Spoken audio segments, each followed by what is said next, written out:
এটা কোনো ষড়যন্ত্র কি সেটাও জানি না। তবে আমি বলেছিলাম আমবাগান থেকে ছায়া থেকে করতে, রোদে জলসা হয় না। যতগুলো মানুষ আছে যদি সবাই এসে বসেই মাঠটায় জায়গা হবে না, মানুষ বাধ্য হয়ে ছায়াটা এদিক ওদিক আছে, কথা বুঝে আসছে। অতএব এইভাবে তো জলসা হয় না। তো যাক, এসে যখন গেছি খুব সামান্য সময়, 10:30 বাজছে, 11টার মধ্যে ছেড়ে দেবো। কেন? আমি এতটুকু পছন্দ করি না যে আমার কথা অমান্য করবে, সেটা আমি পছন্দ করি না। মানুষকে নিয়ে খেলা করার জিনিস নয়, মানুষকে নিয়ে খেলা করার জিনিস নয়। কেন? মানুষ শ্রেষ্ঠ আল্লাহর মখলুক, মানবতা থাকা একটা দরকার।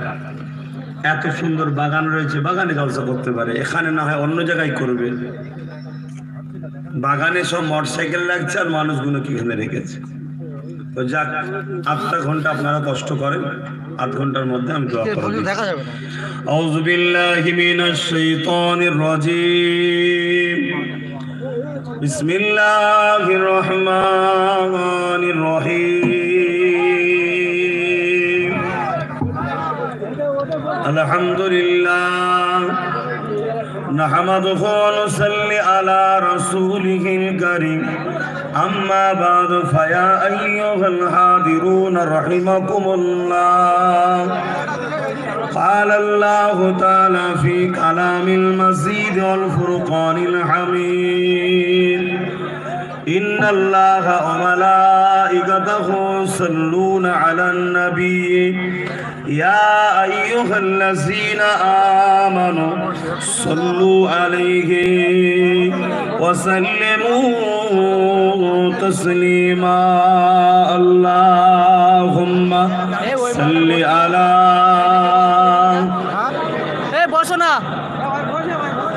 وعلى آله জোরে জোরে পড়ে। আল্লাহুম্মা সাল্লি আলা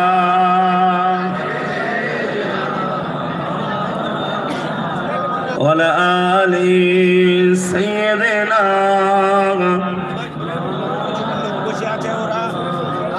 हमें जानो दिल से प्यारा मोहम्मद, मोहम्मद के हम है हमारा मोहम्मद। अल्लाहुम्मा सल्ली अला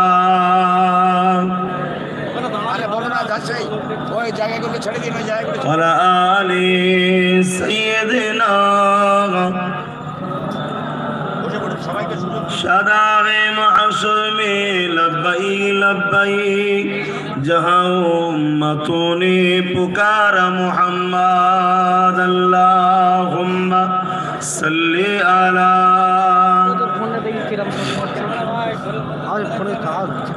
वला आलि।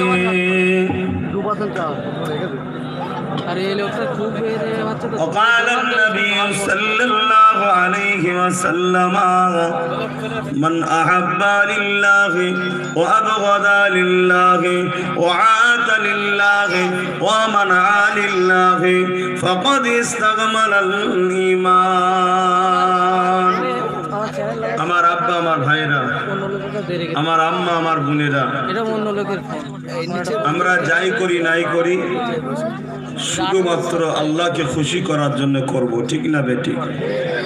কেন? আমাদের স্রষ্টা, যিনি আমাদেরকে বড় সুন্দর করে সৃষ্টি করেছেন, বড় ভালোবেসে দুটো হাত, দুটো চোখ, দুটো কান, দুটো পা এবং জিন্দেগি দিয়েছেন, আজও বাঁচিয়ে রেখেছেন।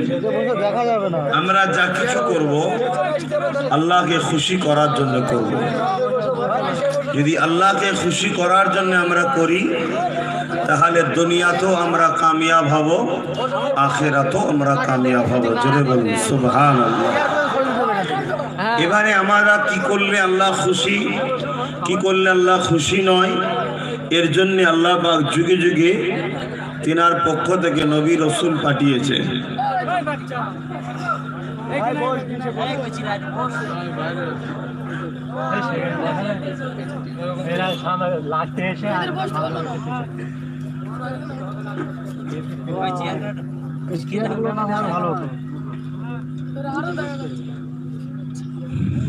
ভালো তুমি কি ঘুরবে নাকি অটোমেটিক?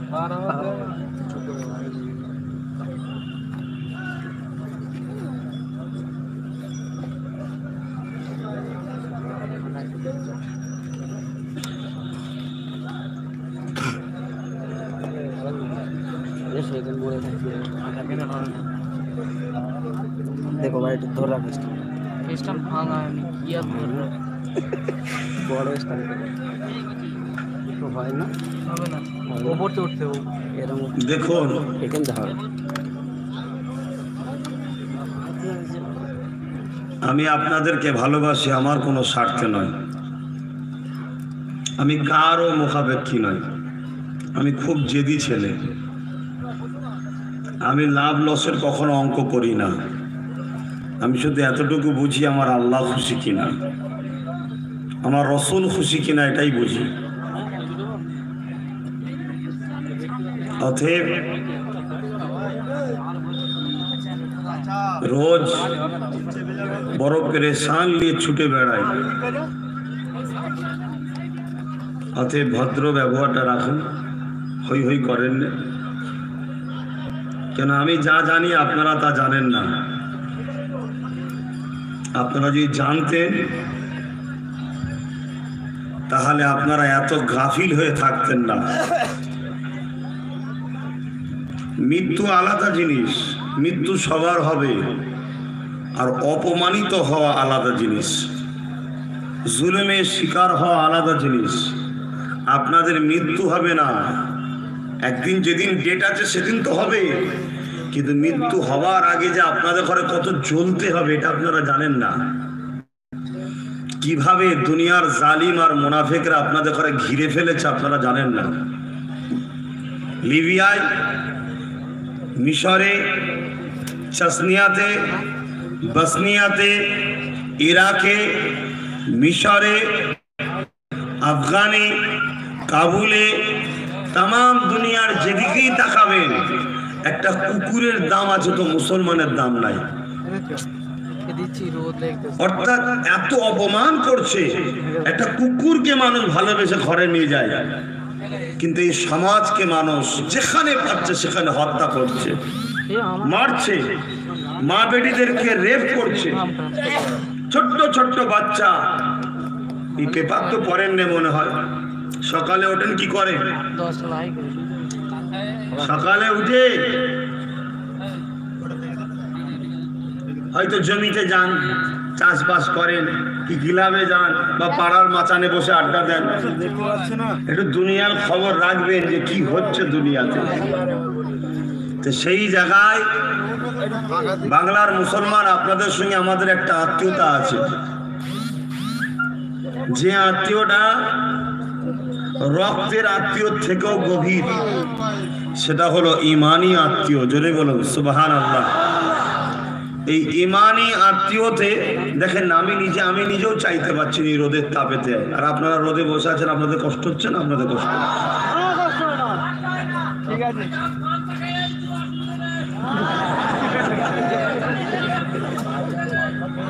কিন্তু এটা তো একটা মজলিসকে অপমান করা, জানি, কিন্তু মজলিসের অপমান নয়। এখানে কিছুটা, ওখানে কিছুটা, ওখানে কিছুটা, ওখানে কিছুটা, ওখানে কিছুটা, দেখতে খারাপ লাগছে। আর যারা সন্ত্রাস আছে, জালিম আছে, তারা এই ছোট ফটোটা তুলে বলবে, দেখছো আব্বাস সিদ্দিকীর থেকে লোক ঘুমুক ঘুরিয়ে দিচ্ছে।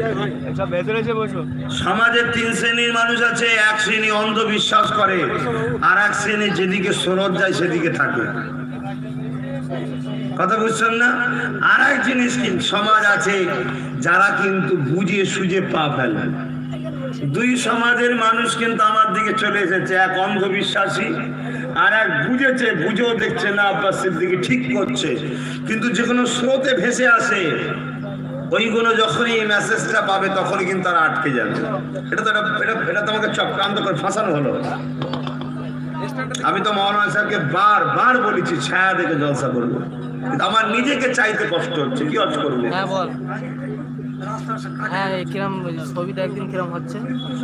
এবার আমি কি অর্থ করবো? আমার রোজ এইরকম রোজ তাপে আমারও শরীর কষ্ট হচ্ছে। আমার একটা বিমল টিমল দেন খাই। আরে পাখা চালালে শুধু হয়নি বাবা, যাক একটা তাপ আসছে নাকি? আমি ছায় বসেছি, আমার কষ্ট হচ্ছে। জানি যতই তোমরা খাটাখাটনি করো, যাই করো, মানুষ তো রে বাবা, আমার অন্য কিছু তো নয়। হ্যালো আর ভাড়া করে আনা নয় হ্যাঁ যে টাইমের মতো বসে থাকতে হবে, রোদে সেদ্ধ হতে হবে, যত কষ্টই হোক না, চলে গেলে পয়সা দেবো না, এমন তো ব্যাপার নয়। ভালোবাসায় এসেছো, ঠিক না বেটি? আর আমিও ভালোবাসায় তোমাদেরকে এখানে এসে বুঝাতে এসেছি, বা তোমাদের কষ্টটা দেখে আমাকেও কষ্ট হচ্ছে। এখানে এসে বলে তা যারা রোদে দাঁড়িয়ে আছেন, দাঁড়িয়ে না থেকে বসবেন, আর না হয় সেই রাস্তায় যে ছায়াতে দাঁড়াবেন, মাঠে দাঁড়াবেন না। অতএব ভাই একটু কথা কম বলবেন, খুব খারাপ জিনিস, কেন অনেক খারাপ জিনিস। টেনশনের মধ্যে আছি, অনেক চাপের মধ্যে আছি। কি টেনশন, কি চাপ? টেনশন হচ্ছে একটাই, কি করে গরিবকে বাঁচাবো, কি করে আমার কমকে বাঁচাবো, কি করে আমার দেশবাসী গরিবদের ঘরে বাঁচাবো, এই টেনশনে আছে। আর আমি যেটা দেখছি আপনারা সেটা দেখতে পাচ্ছেন না, ইচ্ছা মতো আপনারা জানেন না আপনাদের স্থান কোথায়। বর্তমান ভারতবর্ষে পশ্চিম বাংলায় মুসলমানের পরিস্থিতি হলো দলিত আদিবাসীর থেকেও খারাপ। আমি বলিনি, রিপোর্ট বলছে, রিপোর্ট দলিত আদিবাসীর থেকেও খারাপ। তাহলে সেই জায়গায় আমি চাইছি কি করে আপনাদের তোলা যায়, কিন্তু সেই জায়গায় নানা রকম সমস্যা। এটা নবী দিবসের মাস, এটা রাসূলুল্লাহর আগমন নিয়ে আলোচনা করব, কষ্ট করে শুনতে পারবেন তো নাকি? হ্যাঁ, আল্লাহ নবীকে আল্লাহ এই মাসে পাঠিয়েছিলেন কি জন্যে? বলুন, কি জন্যে পাঠিয়েছিলেন? বলবেন না? দুটো কাজ করতে পাঠিয়েছিলেন। কটা কাজ? মুখে সারা দেন, কটা? নাম্বার 1, ন্যায়কে প্রতিষ্ঠিত করা। নাম্বার 2, মিথ্যাকে মিটিয়ে দেওয়া, জুলুমকে মিটিয়ে দেওয়া, অন্যায়কে মিটিয়ে দেওয়া। তাহলে ন্যায় প্রতিষ্ঠিত করা, অন্যায়কে মিটিয়ে দেওয়া, এই জন্যে আল্লাহ আমার রসুলকে পাঠিয়েছিলেন। আমার রসুলে পাক সাল্লাল্লাহু আলাইহি ওয়াসাল্লাম দুনিয়ার আসার আগে এই দুনিয়ার জমিনে আবু জেহেল নামে একজন নেতা ছিল, উতবা নামে একটা নেতা ছিল, সাইবা নামে একটা নেতা ছিল, আবু লাহাব নামে একটা। বলুন সুবহানাল্লাহ। আল্লাহ নবী যখন আসলেন, তৎকালীন সময় মক্কার জমিনে রাজত্ব চালাতো আবু জেহেল, উতবা, সাইবা, আবু লাহাব। এ জুলুম করতে লাগলো নারীদের উপরে, মা বাপের উপরে জুলুম করতে লাগলো, গরিবের ঘরে ছেলে মেয়েদিগকে কৃতদাস বানাতে লাগলো, মানবাধিকারকে কেড়ে নিল, মানুষের বাক স্বাধীনতাকে কেড়ে নিল, মানুষকে কথা বলতে দিত না। যখনই কেউ এদের বিরুদ্ধে কথা বলতো, তৎকালীন সময়ে তরোয়াল দেখিয়ে, তৎকালীন সময়ে তাদেরকে জোর করে জেলে ভরে অত্যাচারও করত। আজকের সঙ্গে মিলছে না মেলে নে? কথা বলুন, মিলছে না মেলে নে? এরকম কিছু সন্ত্রাস, মানুষরূপী পশু সমাজে বাড়ছে না কমছে? এদেরকে আল্লাহ হিদায়েত করুক, বলুন আমিন। যদি হিদায়েত কপালে না থাকে আল্লাহ ধ্বংস করে দিক, বলুন আমিন। আল্লাহ নবী দুনিয়ায় আসলেন, আল্লাহ পাক পাঠালেন ওদের হাত থেকে অসহায় মানুষগুলোকে বাঁচাবার জন্য, গরিব গুলোকে বাঁচাবার জন্য, মজলুম গুলোকে স্বাধীন দিবার জন্য, ন্যায়কে প্রতিষ্ঠিত করার জন্য আল্লাহ আমার রসুলকে পাঠালেন। আবার নবী দুনিয়ার জমিনে আসলেন, এসে নবী আমার বুঝাতে লাগলেন লোককে, বাবারা তোমরা মানুষে মানুষকে হত্যা করো না, মানুষে মানুষের উপর জুলুম করো না, মা বাপকে মেরো না, নারীদের উপরে অত্যাচার করো না। নারী মা হয়, নারী বোন হয়, নারী বেটি হয়, নারী স্ত্রী হয়। স্ত্রী ছাড়া অন্য কারোর সঙ্গে শারীরিক রিলেশন করো না। এইভাবে রসুল বোঝাতে লাগলেন, গরিবের হক দাও। ও ধনী লোক, তুমি এ গরিব, সবাই এক প্রভুর সৃষ্টি, এর উপরে জুলুম করো না। শতকরা 2.5 টাকা গরিবকে তুমি দাও। এভাবে একটার পর একটা মানবতার কথা, সাম্যের কথা, প্রেমের কথা, ভ্রাতৃত্বের কথা দয়ার নবী মানুষ জাতিকে শিখাচ্ছে। আল্লাহ নবীর এই নাই সত্য কথা শুনে একজন দুজন করে আমার রাসূলুল্লাহর দিকে আগিয়ে সত্যের পথে চলা শুরু করছে। জোরে বলো সুবহানাল্লাহ। আমার নবীর দিকে আস্তে আস্তে করে একজন দুজন করে আসছে। আবু জেহেল দেখলো, এ মোহাম্মদের তো ওয়াজ বন্ধ করতে হবে। শুনছেন, আজকের আবু জেহেলের চেলারাও চাইছে আমার ওয়াজকে বন্ধ করতে হবে। চাইছে না? চাই না। আর একটা কথা বলেনি, রাস্তায় যারা আসলে সংগঠনের ফ্ল্যাশ দিয়ে তকবীর দিয়ে আসলে, আমি তো অনেকবার বারণ করেছি এগুলো করতে। কি চাইছেন আপনারা? আপনাদের খুব মজা হচ্ছে না?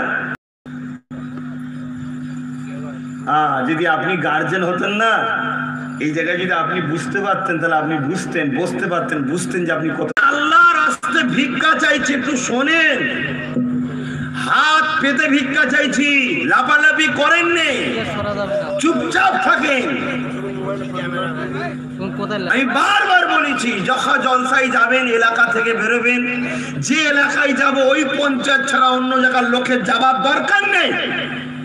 আমার আবু বকরের বাগানে কি কম আছে? আমার দেশবাসী হিসাবে হিন্দু, দলিত, আদিবাসী তারাও এখন আমাকে ভালোবাসে। সমস্ত ধর্মের মানুষ আমাকে সম্মান করে, ভালোবাসে, প্রেয়ার করে। কেউ বাচ্চার মতো ভালোবাসে, কেউ ভাইয়ের মতো ভালোবাসে, কেউ বন্ধুর মতো ভালোবাসে। আমি বারবার বলছি, যে অঞ্চলে যাব ওই অঞ্চল ছাড়া অন্য জায়গার লোক আসার প্রয়োজন নাই। ওই অঞ্চলেই লোকের অভাব নেই, আল্লাহর শুকর। কিন্তু আপনারা দেখা যাচ্ছে অঞ্চলের মধ্যেই, যদি ওরা বেশি দূর নাই, পাশেই ছিল, আসছে, আবার দেখা যাচ্ছে পুরো পতাকা নিয়ে আল নিয়ে রাস্তায় মিছিল করে। ওদের জন্য আমি 3 জায়গায় গাড়ি দাঁড় করিয়ে দিয়েছি, ওরা চলে যাক, তারপর যাবো। আমি ওই হই হই করার নেতা হতে চাইনি ভাই। আমার পিছনে 50, 60, 100, 200 বাইক ঘুরবে, ওই রকম নেতা হতে চাই না। আমি নেতা হতে চাই ওটা, যে নেতাকে আল্লাহ আরশে আজিমের ছায়া দেবে। জোরে বলুন সুবহানাল্লাহ। অর্থাৎ গরিবের খাদেম হতে হবে, গরিবের সেবক হতে হবে। আর আমি গরিবের সেবক বলছি, আপনি আমাকে নিয়ে এসছেন, আপনার মুখের ভাষায় লোকগুলোকে এই করছে রাস্তায়। ভাই, যারা করেছেন, আমি ব্যক্তিগত আপনাকে বলছি না, আপনার শুধু সামনে এই সোশ্যাল মিডিয়া সব জায়গার সংগঠনের ছেলেকে শিক্ষা দিচ্ছি। রাগ করুনি আমার সোনার ভাই, ভালোবাসো তাই আসো। আমিও জানি লোক পয়সা দিয়ে গাড়ি বার করতে পারছে না। নেতা সাহেব যাবে, 500 টাকা করে তেল দেবো, কিছু বাইক বার কর না, তাও লোক হচ্ছে না। আর গাঁটের পয়সা তেল করে আব্বাস সিদ্দিকীর পিছনে ঘুরছো, আব্বাস সিদ্দিকী তাও বারণ করছে। কেন? আমি তোমাদের এই তেল পুড়িয়ে ঘোরাতে চাই না। আমি চাই তোমরা প্রতিষ্ঠিত হও, তোমরা চাকরিজীবী হও, তোমরা ডাক্তার হও, উকিল হও, জজ হও, তোমরা আমার দেশের গর্ব হও, তোমরা গরিবদের সাথী হও। এটা করতে চাইছি তোমাদের ঘরে নিয়ে। জানি ভালোবাসায় আসবেন, কেন আসবেন না? জলসায় বসবেন, যে যার অঞ্চলে জলসা হবে, এই অঞ্চলের ছেলেরা বেরোবে। হ্যাঁ, যখন থানা বেসিস একটা কি বলে জনসভা হচ্ছে, তখন থানার লোকেরা এলো। যখন মহকুমা বেসিস সমাবেশ হচ্ছে, মহকুমার লোকেরা এলো। যখন জেলা বেসিস সমাবেশ হচ্ছে, জেলার লোকেরা আসবে। যখন পুরো রাজ্যব্যাপী হবে, কলকাতায় বা ফুরফুরা শরীফে, তখন 30-32 লক্ষ লোক যাবে। যে ঠিক না বেঠিক গো? হ্যাঁ, ইতিহাস তো তা দেখা গেছে। বলুন ইনশাল্লাহ। আগামী দিন ব্রিগেড হবে ইনশাল্লাহ। আর তৈরি আছেন তো নাকি? আলহামদুলিল্লাহ। তো ভাই,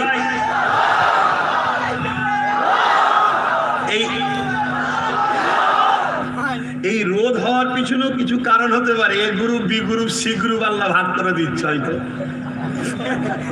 আল্লাহ ভালো জানে রোদ হওয়ার পিছনে কিছু কারণ থাকতে পারে, যে এই group B group C group করে দিচ্ছি।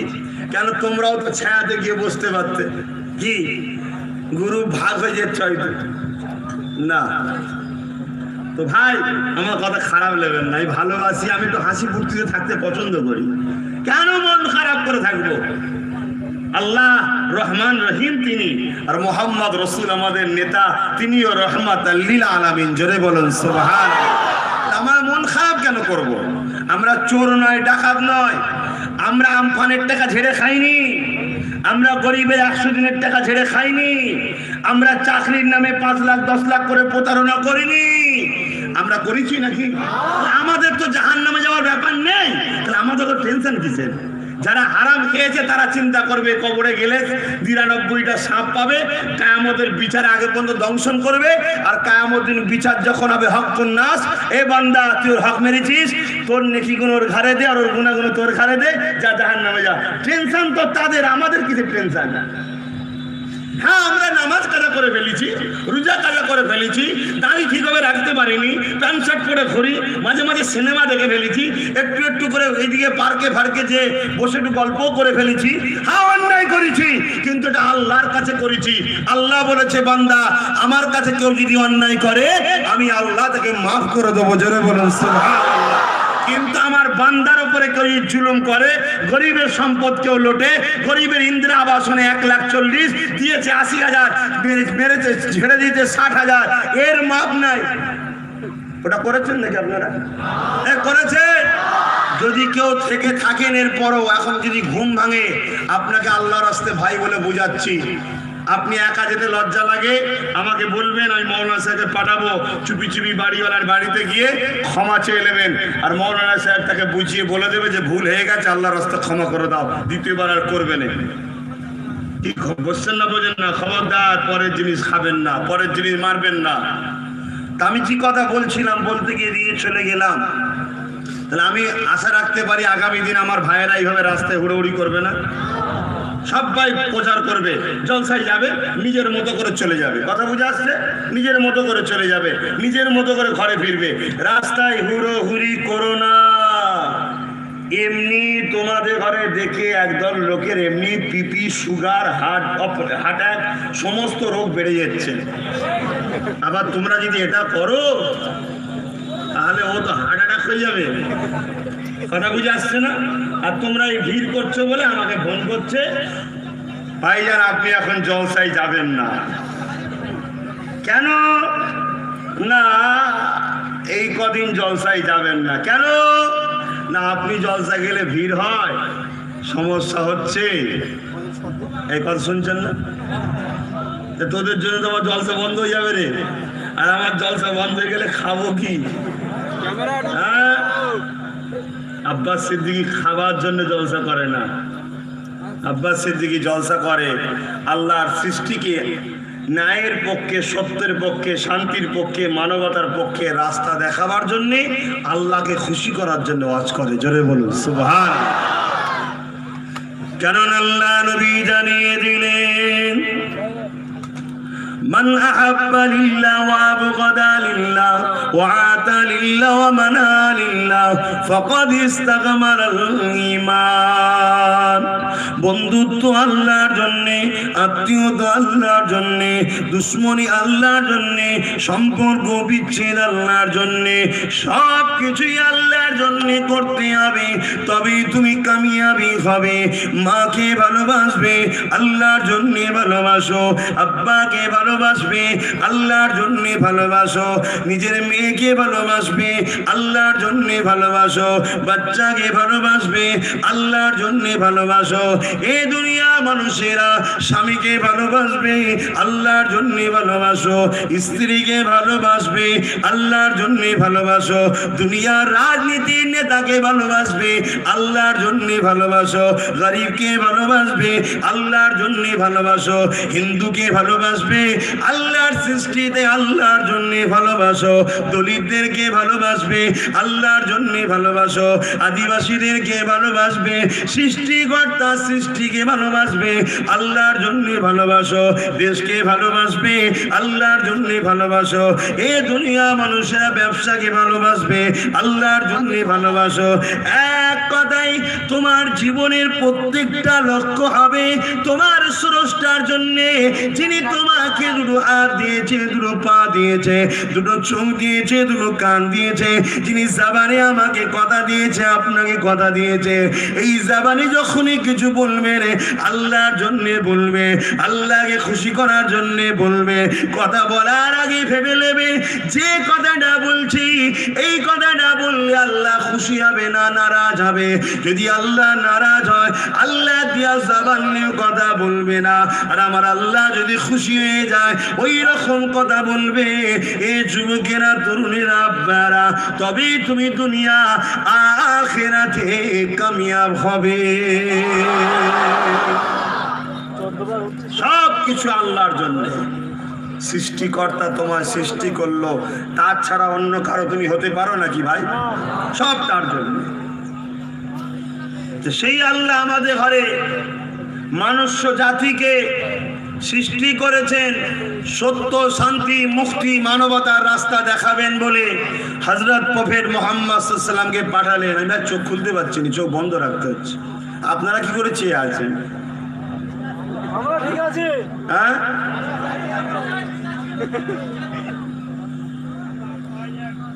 না ভাই, আমি বলেছিলাম আধ ঘন্টা হয়ে গেছে। ইয়া নবী সালাম।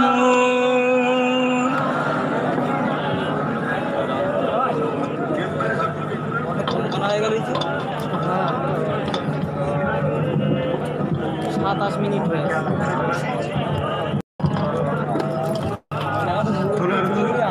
মাইকটাও কেমন চাপ।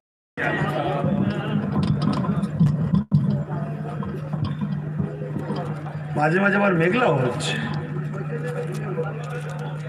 আল্লাহর রহমত বসতেছে। তালাল বাদর আলাইনা মিন শানিয়াতিল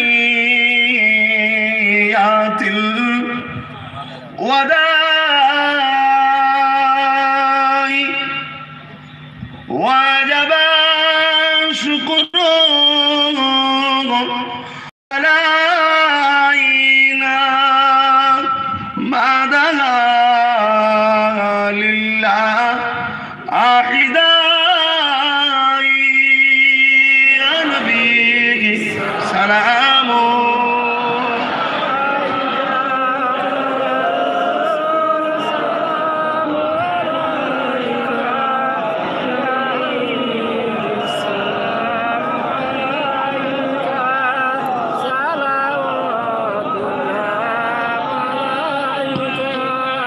কঠিন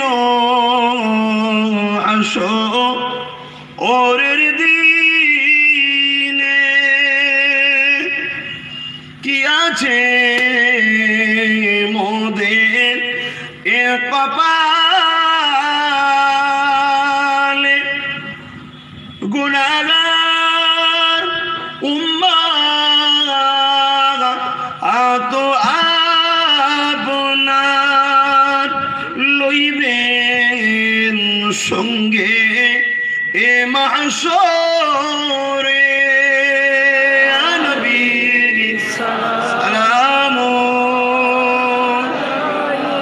ইয়া রাসূল সালাম আলাইকা ইয়া হাবিব। সালাম আলাইকা সালাম। ইয়া নবী মাদি ইনা হতে সব কিছু পারেন দেখিতে, মোদের লাশ কবরে এ রাখিলে লইবেন আপন ও নকল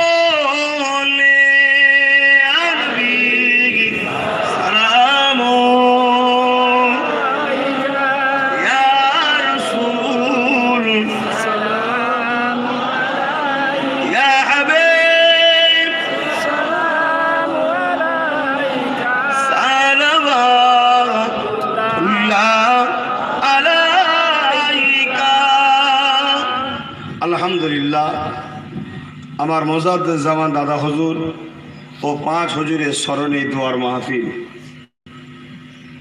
কিন্তু ভাই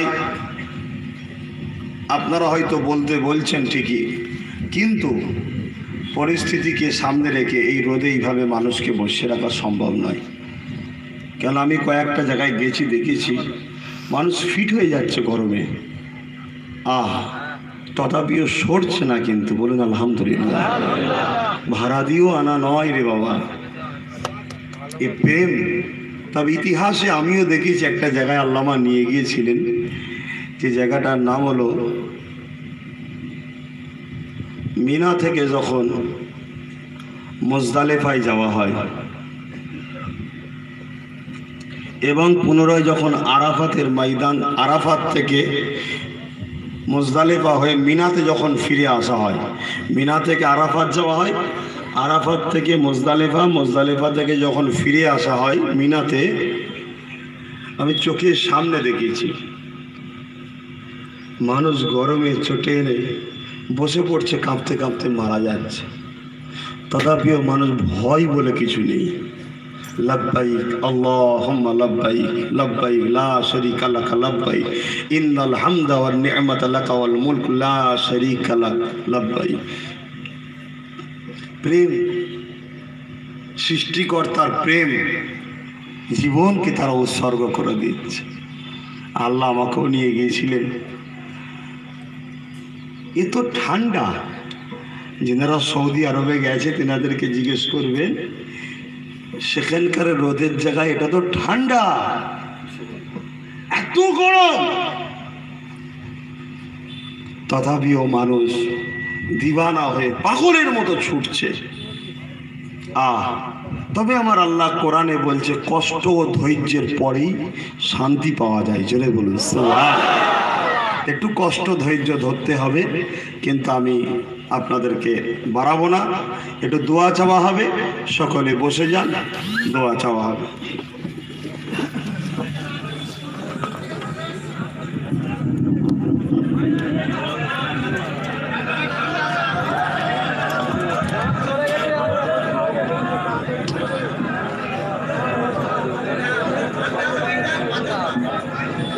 স্টেজ থেকে যারা বলছেন নিচুই নেমে যান, তার ব্যবস্থা করবো। যে রোদে বসুন, স্টেজে বসে যদি বলেন ওয়েদার ঠান্ডা জমানো যায় নাকি, নিচই যে রোদে বসে বলতে হবে ওয়েদার ঠান্ডা আছে হুজুর, তাহলে আওয়াজ হবে।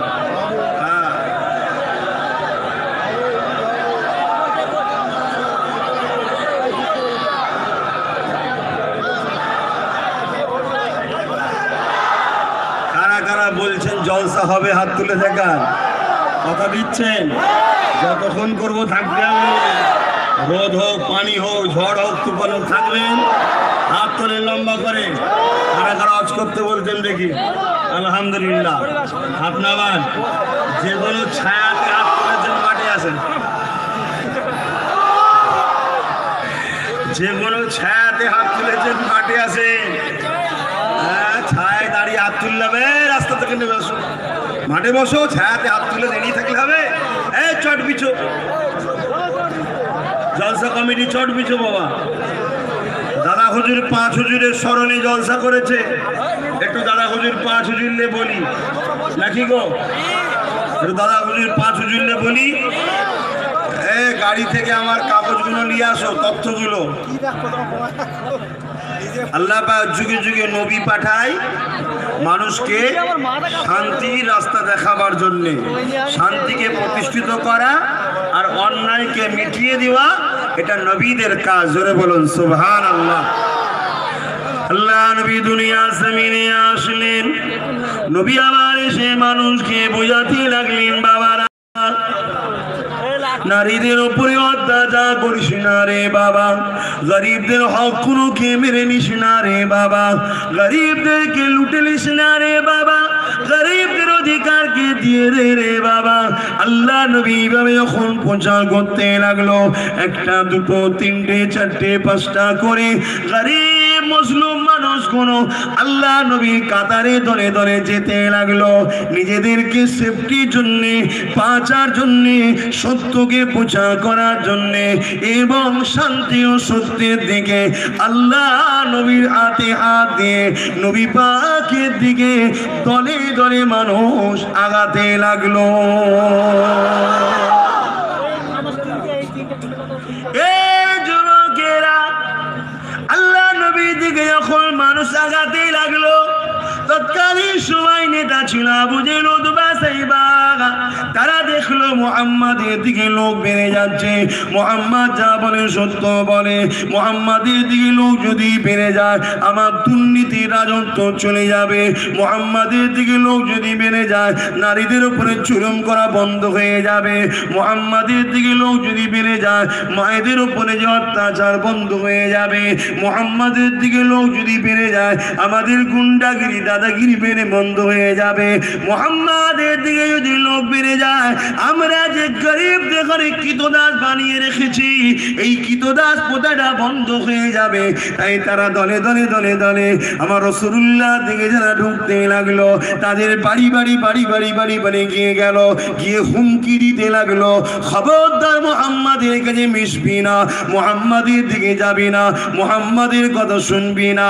এ যুবকেরা শোনো, আর আজকের দিনে চুনিয়ার আবু জেহেল গুলোর কথা মিলাও, আজও আপনাদের বাড়ি বাড়ি বাড়ি বাড়ি যাচ্ছে, কি একটাই কথা বলছে, মুহাম্মাদের গোলামের কাছে যাবি না, মুহাম্মাদের গোলাম থেকে দূরে সরে যা, মুহাম্মাদের গোলামের কাছে গেলে ঘর ভেঙে দেবো, হাত ভেঙে দেবো, পা ভেঙে দেবো, মিথ্যা কেস দিয়ে দেবো।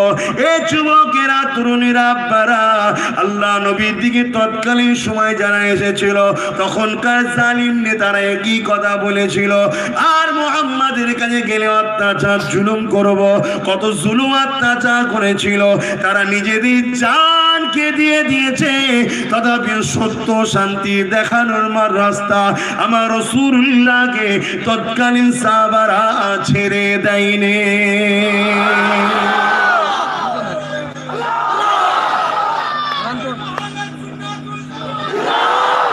কথা বলো, আজ সেই নবীর গোলাম আমিও তোমাদের ঘরে শান্তির দিকে, মানবতার দিকে, ইনসাফের দিকে, মানব প্রেমের দিকে ডাকছি, দেশকে বাঁচাবার জন্য ডাকছি, দেশের গণতন্ত্রকে বাঁচাবার জন্য ডাকছি, নারীদের ঘরে রেপের হাত থেকে বাঁচাবার জন্য ডাকছি। এ ডাক তো আমার রাসূল দিয়েছিল, আজও দিচ্ছি। তোমাদের বাড়ি বাড়ি একদল সন্ত্রাসীরা যাচ্ছে না যায়নি, বাড়ি বাড়ি গিয়ে কি বলছে, ঘর ভেঙে দেবো, মিথ্যা কেস দেবো, পা ভেঙে দেবো। এটা তো সাহাবাদের বেলা তো আবু জেহেলের চেলারা বলেছিল, এতে সাহাবারা কখন কিন্তু নবী ছাড়েনি। আজ নবীর গোলামকে ছেড়ে দেবেন নাকি আপনারা? ভয় খেচ্ছে, জেলের ভয়, পা ভেঙে যাওয়ার ভয়।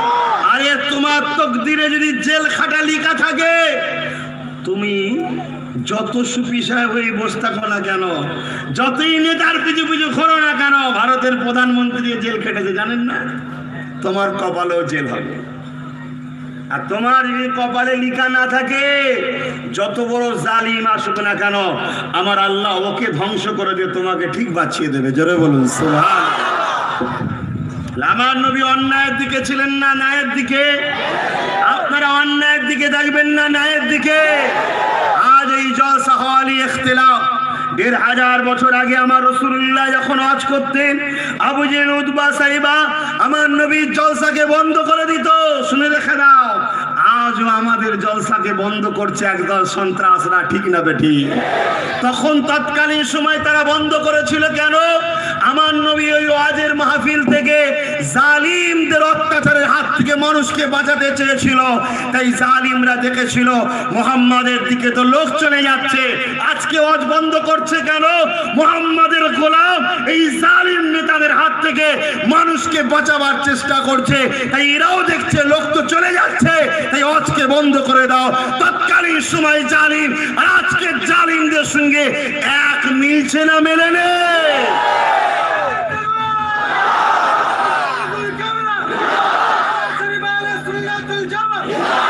শুধু নামে মুসলমান হলে হয় না, নাম মুসলমান থাকলে হয় না, কর্মটাও মুসলমানের হতে হয়। অর্থাৎ আমার রাসূলুল্লাহর কথা মতো চলতে হবে, ঠিক না বেটি? আল্লাহ নবী কখনো কোনো গরিবকে আঘাত দেয়নি, আল্লাহ নবী কখনো কোনো জীবজন্তু পশুকে অত্যাচার করেনি। আর আজকে মুসলমান দাবি করে দেখা যাচ্ছে নিজের কমকে তো মারছে, আল্লাহর সৃষ্টি হিন্দু, দলিত, আদিবাসী তাদের উপরও অত্যাচার করছে। এ আছে না নাই? এরা মুসলমান হতে পারে? কখনোই নয়। আল্লাহ নবী নাই প্রতিষ্ঠিত করার জন্যে নবী আমার জালিমদের হাতে আক্রান্ত হয়েছিল। আমি পীরের আওলাদ, আমি যদি মনে করি না বাবা অন্যায়ের বিরুদ্ধে বলতে যাব না, গরিবদের ঘরে বাঁচাতেও যাব না, নারীদের ইজ্জতের কথা বলতে যাব না, বলতে গেলে জালিমদের হাতে আক্রান্ত হব। এ যুবকের আমি মনে করি আমার মধ্যে তাহলে ঈমান নাই। কেন আমার নেতা হযরত নবী মুহাম্মদ রাসূলুল্লাহ জালিমদের বিরুদ্ধে বলেছিল বলে আমার রাসূলুল্লাহ দান্দা মুবারককে পর্যন্ত শহীদ করে দিয়েছিল। আল্লাহ নবীর খোয়াতে গিয়ে আশ্রয় পর্যন্ত নিয়েছিল। একটা না কয়েক মাস গাছের পাতা ফলমূল খেয়ে আল্লাহ নবী জীবন ধারণ করেছিল। এ নবীর উম্মতেরা, নবী আমার অন্যায়কে মিটাতে গিয়ে নবীর উপরে আঘাত হয়েছে। নবীর উম্মতদের জিজ্ঞাসা করে অন্যায়কে মিটাতে গিয়ে যদি জেল খাটতে হয়, খাটতে কি রাজি আছো? মেরে দিতে পারে, মরতে রাজি আছো? যদি সত্য হয় তাহলে তৈরি হও। আর যদি মনে হয় না বাবা দরকার নেই, চুপ করে ঘরে বসে থাকো, জাহান্নামে যাওয়ার জন্য রেডি হও। কারণ এটা তোমার কাজ, আল্লাহ কাজ করতে পাঠিয়েছে তো নাকি? এটা তোমার কাজ। আল্লাহ রসুল বললেন কেউ অন্যায় দেখলো, প্রতিরোধ করলো না, মুখ দিয়ে বা হাত দিয়ে বা অন্তর দিয়ে, তার মধ্যে ঈমান বলে কিছু নাই। আব্বারা শোনেন, বিশেষ করে আব্বারা শোনেন, আপনার বাচ্চা কি করছে শোনেন। আমি তো আপনাদের সন্তান হই, মুরব্বীদের আমার পীর মুরিদি পছন্দ হয়নি। আমি তো আরো 20টা পীর সাহেবের মতো বাবারা বাবারা বলে তো আল্লাহ কারে জলসা মাহফিল একদিন করছিলাম, আমার কি ওতে চলছিল না? কিন্তু হঠাৎ করে এইদিকে কেন এলাম আব্বারা একটু বোঝেন। এটা আমার দায়িত্ব, এটাকে রাসূলুল্লাহ আমাকে হুকুম করেছে, এই রাসূলের আদেশ, আদেশ মেনে কাজ করছি। আমি গল্প করতে আসিনি বাপ। আজকে যদি আপনারা এখনো আমাকে বিশ্বাস না করে যদি পরিবর্তন না হন, আমি তো ডিউটি পালন করে যাচ্ছি। কিয়ামত দিন আল্লাহ জিজ্ঞেস করবে, আল্লাহ আমি বুঝিয়েছি, জলসা হবে তার আগের দিন পর্যন্ত ঝগড়া হয়েছে, আব্বাস সিদ্দিকী আনা যাবে না, বোম পর্যন্ত চার্জ হয়েছে, বন্দুকের ফায়ার হয়েছে, খবর পেয়েছি তাও গেছি, জানের পৌড়া করিনি। আল্লাহ বুঝিয়েছি লোককে, লোক যদি পরিবর্তন না হয় আমি কি করব? পরিবর্তন হিদায়াতের কাজ তো আমার নয়, এটা আপনার কাজ, ঠিক না বেটি? কিন্তু তোমাদের কি হবে? তোমরা কি জবাব দেবে যদি আল্লাহ তোমাদেরকে জিজ্ঞাসা করে যে আমার রসুল বলেছিল কোরাইশের নেতৃত্ব মানবি সমস্ত বিষয়ে? আমার কোরাইশ বংশের সদস্য, আমার রসুলের বংশের সদস্য আব্বাস সিদ্দিকী যখন বলেছিল আসো বাংলার রাজ ক্ষমতা দখল করে যারা রেপ করবে তাদেরকে ফাঁসির আইন করা হবে, এই কাজে সাড়া দেওয়া দরকার আছে না? না, যদি না সাড়া দাও কিয়ামত দিন তো জ্বলতে হবে যে কেন তুই সাড়া দিলি না। কে জিতবে কে হারবে ওটা আমি আল্লাহ আমার হাতে রয়েছে, তোরা বিশ্বাস করিস না? তোরা কেন বলেছিলিস যে আব্বাস সিদ্দিকী যা করছে বিজেপি চলে আসবে? কেন বলেছিলিস? জবাব দে। এই হার জিত কার হাতে? আব্বাস সিদ্দিকীর ক্ষমতা আছে কাউকে হারাতে কাউকে জিতাতে, কিন্তু চেষ্টা করার কাজ আমাদের আছে, ঠিক না বেটি? তাহলে আল্লাহকে জবাব দিতে হবে না? না, একে প্রতিষ্ঠিত করো। আল্লাহ নবী বারবার বললেন নারীগুলোকে হত্যা করে দিস না রে। আজকে আমাদের সমাজে সব থেকে বেশি অপমানিত হলো মায়ের জাত নারী। ঠিক না বেটি? তোর কি হয়েছে না? এমনি তো মুখ থেকে বলতে হচ্ছে, আর থেকে ভাবতে বসে আছিস, শুধু কমাচ্ছিস বাড়াচ্ছিস। এই আর চট দে না বাবা, বসলে কত ভালো লাগছে, একটু বসলে। আর ছোটবেলা থেকে এত ভালোবাসা আপনারা দিয়েছেন, আজ থেকে নয় তো।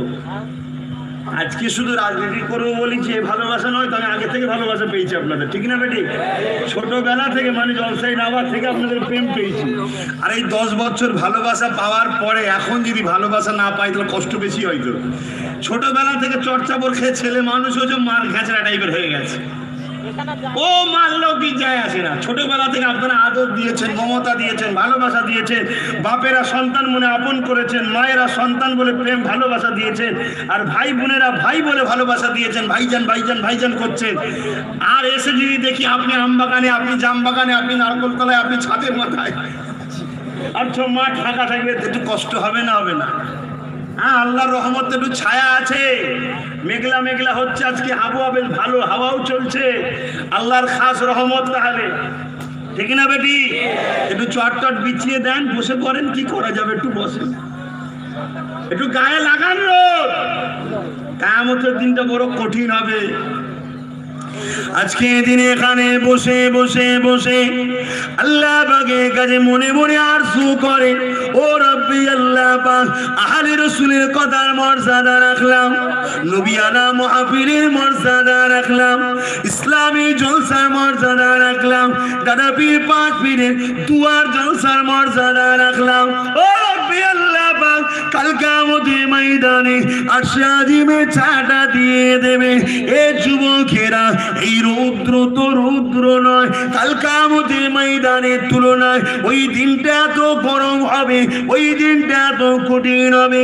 আল্লাহ নবী জানিয়ে দিলেন, মানুষের শরীরে ঘাম বেরোতে বেরোতে বেরোতে বেরোতে, পাসিনা ঝরতে ঝরতে ঝরতে ঝরতে, মানুষ নিজের পাসিনাতে হাবুডুবু পর্যন্ত খেতে থাকবে। আল্লাহ নবী জানিয়ে দিলেন, এত কঠিন দিন হবে, যে দিনে মাথার এক বিদা ইখতিলাফ, এক সূর্যকে আল্লাহ নামিয়ে দেবে, সূর্যে 12টা মুখ আল্লাহ করে দেবে, 12 গুণ তাপকে বেরিয়ে দেবে। ওই দিনে সূর্যের তাপে মাথা খিনগুলো গলে গলে ঝরে পড়বে।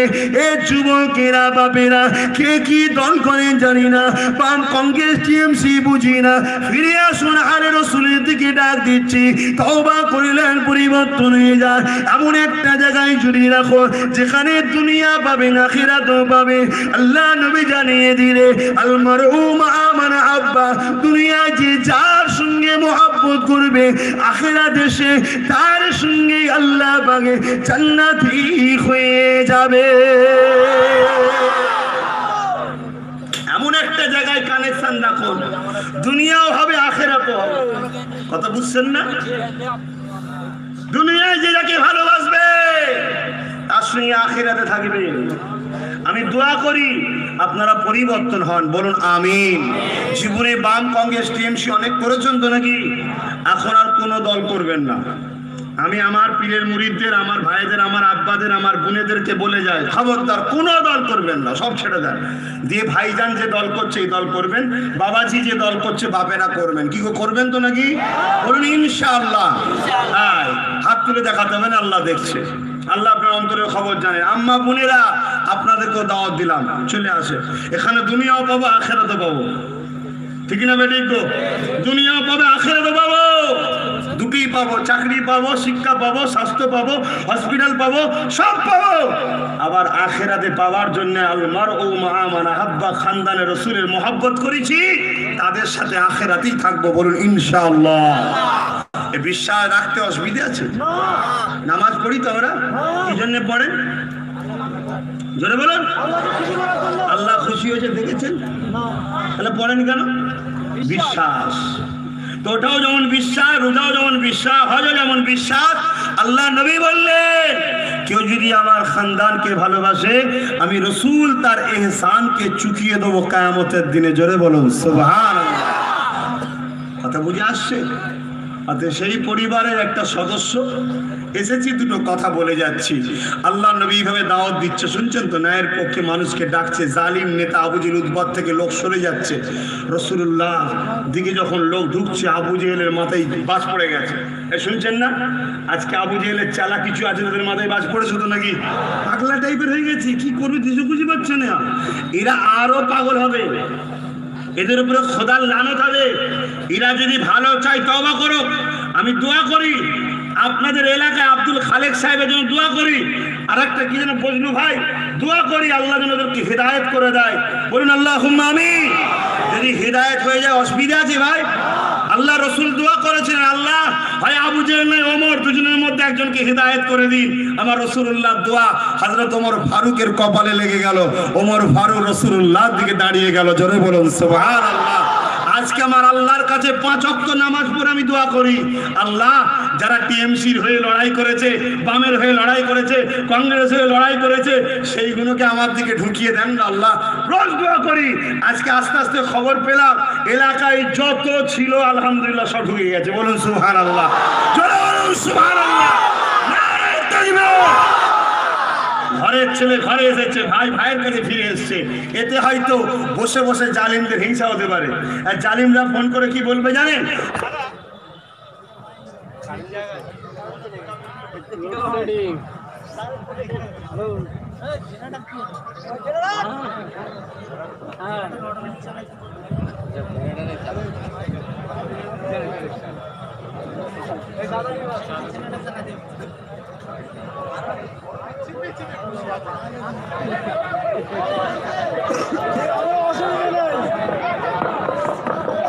সত্যি ভাই, আল্লাহ আপনাদের কানে শবর দিয়েছে।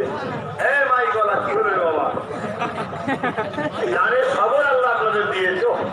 এই গরম রোদ আমার চেপে চেপে বসে আছে, বলে বলে শুই পড়লে নিজেই পড়বে, কেউ বসতে পারে এইভাবে বসে আছে।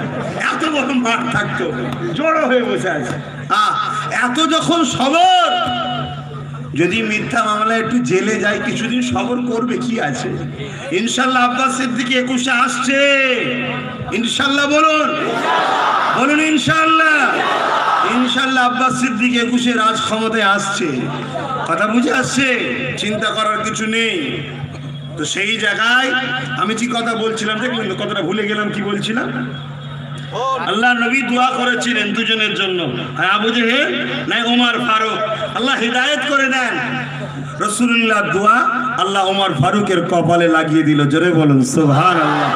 আজ আমার বহুত ভাই তারা বাম, কংগ্রেস, টিএমসি এই জালিমদের প্ল্যানের চক্রান্তের শিকার হয়ে গেছে। শিকার হয়ে যে নিজের কওমের ভাইকে পর্যন্ত হত্যা করছে সামান্য 5,000 টাকাতে, সামান্য 5,000 টাকায়। এ আমার ভাইয়েরা শুনে রেখে দাও, আল্লাহ রসুল বলছে কেউ যদি কোনো মুসলমানকে ঘৃণা করে সে কখনো জান্নাতের খুশবু পাবে না। বলুন নাউজুবিল্লাহ, বলুন আস্তাগফিরুল্লাহ। তাই আমার যুবক ভাইদের বলবো, এরা প্ল্যান করছে এসি ঘরে বসে বসে তোমার আমার টাকা। মাইকটাও ভালো নয়, প্রেসার দিয়ে বলতে হচ্ছে।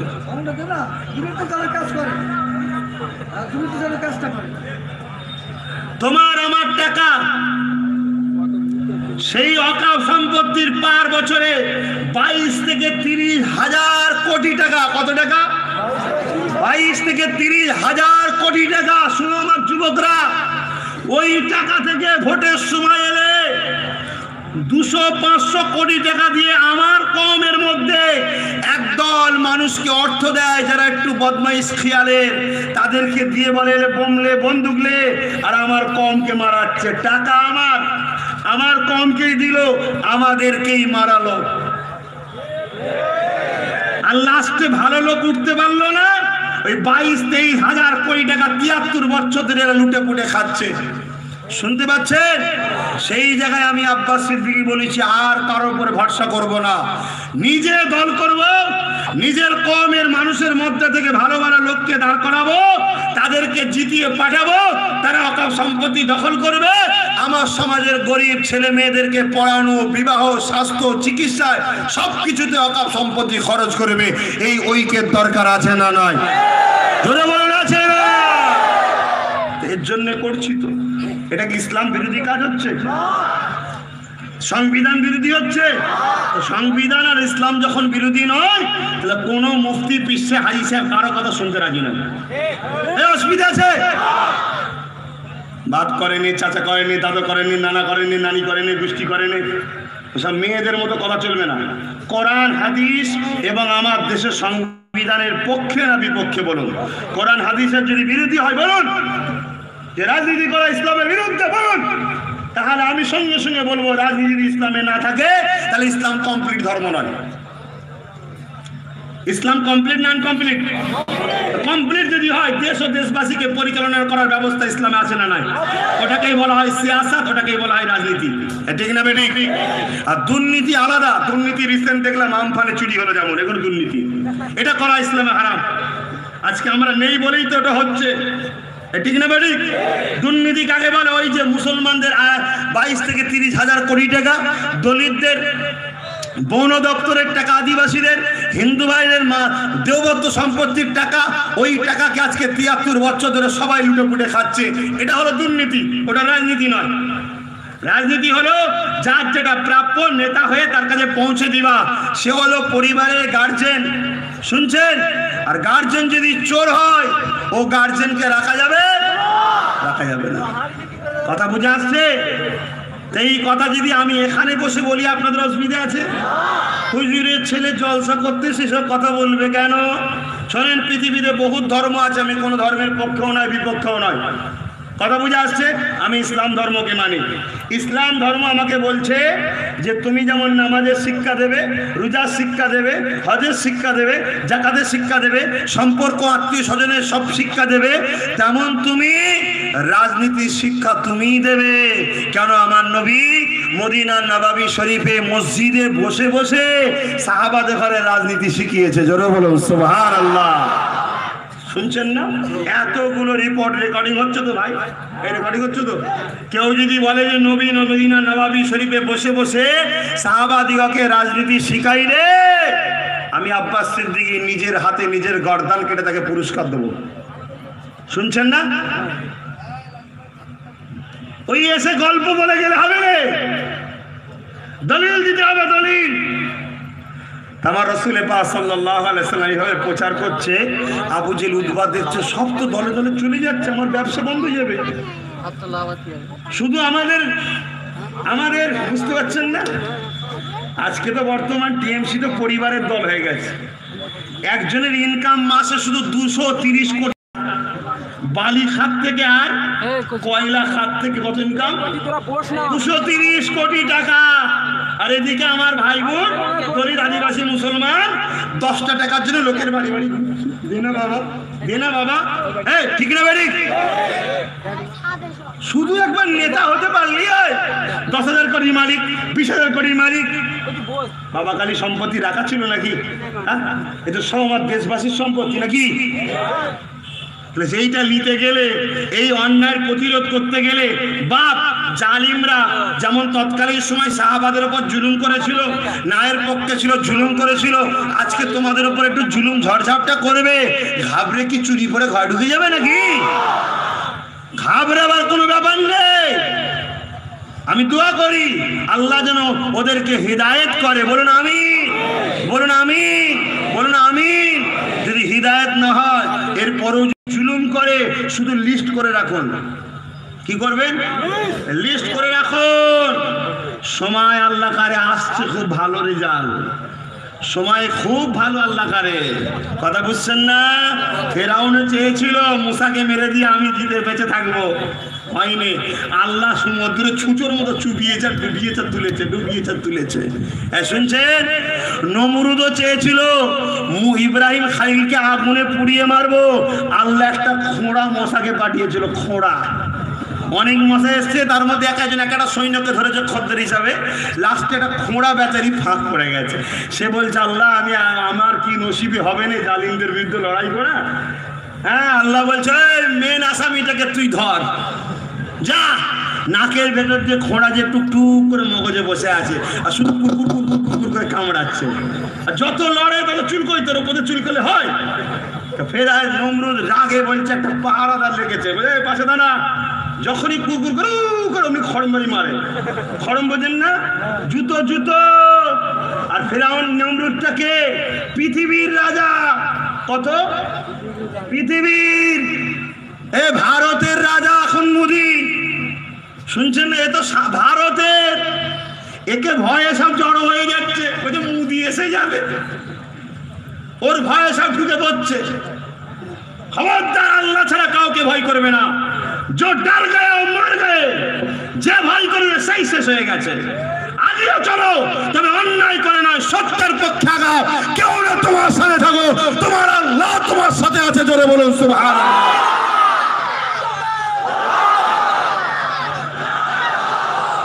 তোমার আমার ইমামের নামে জলসা দিচ্ছ। তোমার আমার ইমাম সৈয়দুনা আবু বকর সিদ্দিক ট্রেনে বসে আছে, গোবরডাঙ্গার বাবু উঠেছে। এই ফকির সাহেব এখানে কেন জানো না? সামনে দরাম দরাম করে 3টে গুলি করলো। চোখ খুলে দেখে আবু বকর সিদ্দিক বসে আছে। সেই আবু বকরের মুরিদ যদি তুমি হও, তোমার এত ভয় কিসের? হ্যাঁ, তোমার এত ভয় কিসের? আমি তো মনে করি, আমি ভাবি যে আল্লাহ, আমারও গায়ে সেই আবু বকরের খুন আছে। जिनाके गुली लेगेছে, गुली করেছে, गुली লাগেনি। আমার তো আমলটা একটু কম, যদিও গুলি লেগে যায় ঘুরে ইনশাআল্লাহ আবার দাঁড়াবো। আর যদি ঘুরে দাঁড়াতে পারি তখন আরো স্পিড বেড়ে যাবে। কেন? আমার ঈমান তখন আরো পাকা হবে। তো ঠিক না বেটি?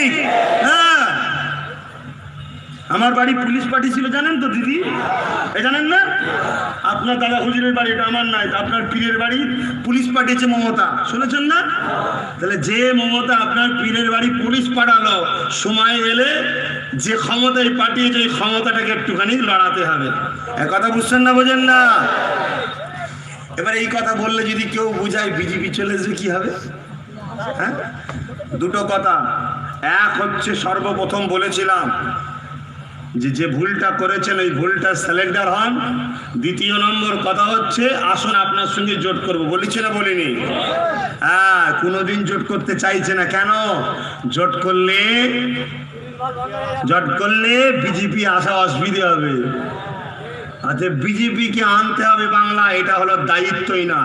কথা বুঝে আসছে না? নয়, অলরেডি 18টা ঢুকিয়েছে, আর 21-এ ফুল ঢুকিয়ে দেবে। আর আপনার হাত খালি, বসে বসে মার খান। আর হাতে যদি কিছু থাকে, আমাকে দুটো মারলে একটা ঘুরিয়ে ঝাড়বো কানের বারান্দায়, পুরো হসপিটালে পাঠিয়ে দেবো। এক কথা বুঝছেন না? বোঝেন না? হ্যাঁ, আমরা প্রথম মারিনি, আমার মাথা হ্যাঁ করে মার খায়। মার দুটো মারার পরে একটা ঘুরিয়ে ঝাড়বো, পুরো সব নীল দেখবে।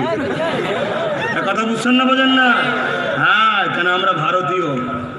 আমরা ব্রিটিশদের করে এমন মার মেরেছি না, সাদা চামড়া লাল করে দিয়েছি মেরে। এই কথা শুনছে? হ্যাঁ, ওদের ব্রিটিশদের দালালদের ঘরেও আমরা ছাড়বো না। ভয় দেখাচ্ছে, শুধু ভয়, যাতে আমরা ঘেবড়ে যাই। কি হবে রে বাবা? বিজেপি চলে আসবে, মুরগির খুলনায় দুটো বস্তা বিজেপি ভিতর কুতে গারে BJP BJP BJP BJP BJP BJP. যত বিজেপি বিজেপি করবি তত ওদের উপকার হচ্ছে। ওই নামটাকে ভুলে যা, দেখবি ও বেরিয়ে চলে যাচ্ছে। কথা বুঝে আসছে? হ্যাঁ, আজকে আপনার গ্রামে আসলাম। আপনার গ্রামে আমাকে আনলো কে? রাস্তা দেখিয়ে মৌলানা আব্দুর রশিদ সাহেব এই যে গাড়িতে বসে আমাকে রাস্তা দেখিয়ে নিয়ে এলো, এই দিকে চলেন, এই দিকে চলেন, এই দিকে চলেন। ঠিক না বেটি? যদি উনি আমাকে রাস্তা দেখে না নিয়ে আসতে পারতো, গ্রামে আসতে পারতাম? এই আসতে পারতাম? তাহলে বাংলায় বিজেপি ছিল না। রাস্তা দেখিয়ে যিনি এনেছে তিনাকেও যদি না তাড়ানো হয়, বিজেপি রাস্তা বেড়ে যাবে। আর তিনাকে তাড়িয়ে দিলে আর বিজেপি রাস্তা খুঁজে পাবে না।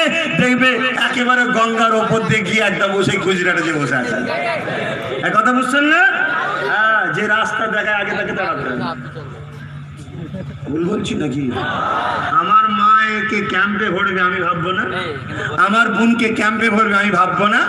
না, দিদিমণি তো বাঁচাবে। দিদিমণি যদি বাঁচাতো তাহলে আব্বাস সিদ্দিকীর বাড়ি পুলিশ পাঠালো কেন? আমার তো একটা কথার জন্যই পুলিশ পাঠিয়েছিল। আমি বলেছিলাম আপনাকে রাস্তায় ঘুরে নাটক করলে হবে না, আপনাকে সুপ্রিম কোর্টে গিয়ে কেস করতে হবে। এই বলাতেই পুলিশ পাঠিয়েছিল। যে আইনটা লোক লোকসভা থেকে হয়ে যায়, ওই আইন কখনো রাস্তায় নেমে রুখা যায় না। ওই আইনকে রুখতে গেলে সুপ্রিম কোর্টে যেতে হয়।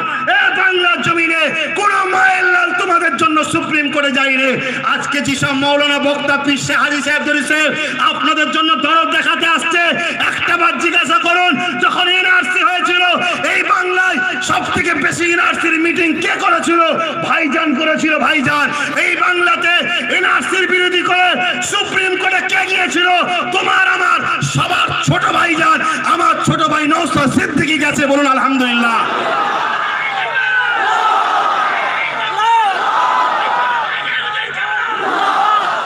কথা বুঝে আসছে? দরদ দেখাচ্ছে, দরদ।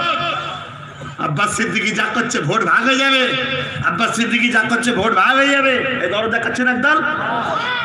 তা কোথায় ছিলে তুমি তখন, যখন এনআরসি করেছিল? এনআরসি করবে বলে আইনটা পাস হলো, সিএবি পাস হলো, এনপিআর পাস হলো, তখন তোমাকে মিছিল মিছিলে দেখা যায়নি কেন? তখন শুনি লিখছ আর খাচ্ছ না।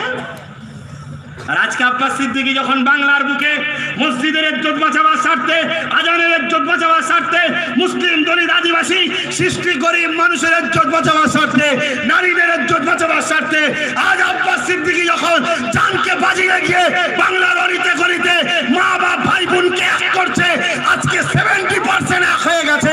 এই একতাটাকে ভাঙার জন্য আজকে পয়সা নিয়ে দালালি করছে একদল বক্তারা। এই বক্তাদের থেকে সাবধান যদি না হন, আগামী দিন আরো বিপদে পড়বেন, মনে রাখবেন। এটা কি আমার বলা ভুল হলো নাকি? দালাল যখন চিনতে পেরে যাবেন, তার থেকে সরে যান। যদি মনে হয় আব্বাস সিদ্দিকী বিজেপির থেকে টাকা নিয়েছে, আপনার উচিত আমার থেকেও সরে যাওয়া। এই কথা বুঝছেন না, বোঝেন না? তবে ওই বন্ধুকে জিজ্ঞাসা করি, যিনি বলছেন বিজেপির থেকে টাকা নিয়েছে, আপনি কার থেকে টাকা নিয়েছেন একটু বলুন। কথা বুঝছেন না, বোঝেন না? আর আমি বিজেপির থেকে টাকা নিয়েছি আপনি কি করে জানলেন? নিশ্চয়ই তাহলে আপনি আমার সাথে গিয়েছিলেন। আপনি জানলেন কি করে? হ্যাঁ, আর না হয় যখন একসাথে গিয়েছিলেন হঠাৎ করে বাইরে এসে বলে দিলেন যে আব্বাস সিদ্দিকী নিয়েছে, তার মানে নিশ্চয়ই যেটা দিবার কথা ছিল দিইনি, তাই বলছেন। তাহলে তুমিও পেলে, তাহলে তুমিও চুপ থাকতে, ঠিক না বেরিক? এরকম স্বার্থপরকে বিশ্বাস করা চলে? অতএব ও স্বার্থপর, অতএব ওর কথার উপর ঈমান আনা যাবে না। কথা বুঝে আসছে না? হ্যাঁ, খুব সাবধান। মিথ্যা মিথ্যা পাড়ায় পাড়ায় সব কথা ছড়াচ্ছে। আল্লাহকে সাক্ষী রেখে বলছি, যার কুদরতি হাতে আব্বাস সিদ্দিকীর জান আছে, আমি বেঈমান নয়, আমি ধোঁকাবাজ নয়, আমি মুনাফিক নয়, আমি মুহাম্মদ রাসূলের গোলাম। বলুন আলহামদুলিল্লাহ।